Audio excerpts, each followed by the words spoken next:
अच्छा मुफ्ती साहब, असां जेके कादरी आहियूं ऐं अमीर अहले सुन्नत मौलाना इलियास कादरी साहब सां बैत आहियूं, मुरीद आहियूं, मूंखे इहो ॿुधायो असांजे नाज़रीन खे त कादरी सिलसिलो मथे वेंदे वेंदे केसि ताणी पहुचे थो?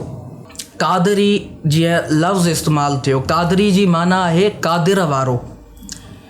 ऐं नबी करीम सल्लल्लाहु अलैहि वसल्लम जॾहिं दुनिया में तशरीफ़ खणी आया त पाण आख़िरी नबी आहिनि। पाण खां पोइ हाणे को बि नबी न ईंदो। नबी करीम सल्लल्लाहु अलैहि वसल्लम ख़ातमुन नबीयीन आहिनि। पर पाण जी तालीमात जो सिलसिलो अल्लाह पाक जे नेक बाननि जे ज़रिए रहंदो। नबी करीम सल्लल्लाहु अलैहि वसल्लम को फैज़ डायरेक्ट सहाबा किराम हासिल कियो, सहाबा किराम को ताबईन इज़ाम हासिल कियो, ताबईन इज़ाम को तबा ताबईन हासिल कियो। ईअं इहे सिलसिला हलंदा आया। त हाणे छो त माण्हुनि जी इस्लाह करणी हुई, इन जे करे हिकिड़ी शरीयत आहे जंहिंजो बयानु क़ुरान में आहे, हदीस में आहे, उहा ज़ाहिर आहे, उन ते त अमल लाज़मी करिणो आहे। पर हिकिड़ी तरीक़त आहे, यादि रखो तरीक़त शरीयत खां जुदा न आहे।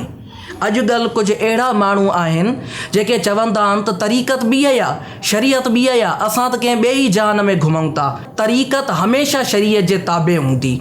असां पंहिंजे बुज़ुर्गनि खे ॾिसूं, हुज़ूर गौसे पाक रज़ी अल्लाह अन्हु 5 ई वक़्त निमाज़ पढ़ंदा, कॾहिं रोज़ो न छॾियऊं, कॾहिं निमाज़ न छॾियऊं।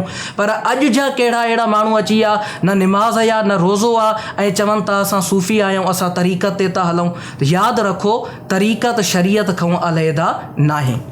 हाणे इहो सिलसिलो जॾहिं हलियो रूहानियत जो, माण्हुनि जी इस्लाह जो, जीअं त पहिरियों बि अर्ज़ु कयो जो रूहानियत जो इहो सिलसिलो ऐं जेको तसव्वुफ़ जंहिंखे चइजे ऐं जेके इहे सिलसिला हलिया, इहे अक्सर सिलसिला हज़रत मौलाए काइनात हज़रत अली उल मुर्तज़ा रज़ी अल्लाह अन्हु वठूं हलिया आहिनि।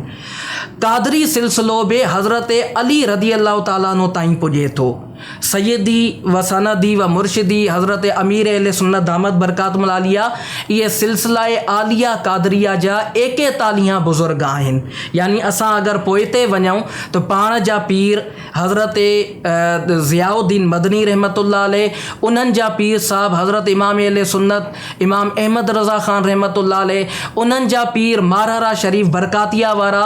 त इहो मथे हलंदो वञे थो त अहिड़े तरीक़े सां हलंदे 17 नंबर ते हज़रत अब्दुल कादिर जीलानी रहमतुल्लाह अलैह थो अचे। उन निस्बत सां सिलसिला कादरिया थियो।